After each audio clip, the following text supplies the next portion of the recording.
tohle je opravdu... A dobrý den, máme tady dalšího úžasného pána. Co byste nám o tomto úžasném domku řekl? No, jak vidíte, Dovolím má jsem to si i ostatní. bazén, tam Aha. má solární panel. I solární panel. A jakou má výkonnost tento panel, prosím? Docela vysokou. Docela vysokou. Takže tak 10 kW, 10 až 20 kW. No, nějak. Tak Ano.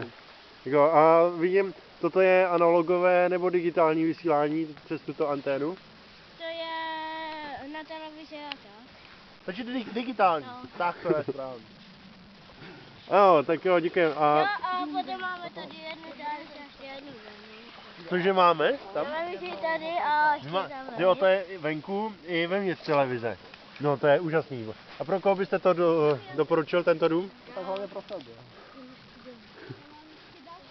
Předpokládám, že jelikož je tak stylově zelený, tak pro nějaké zelené mužičky, že?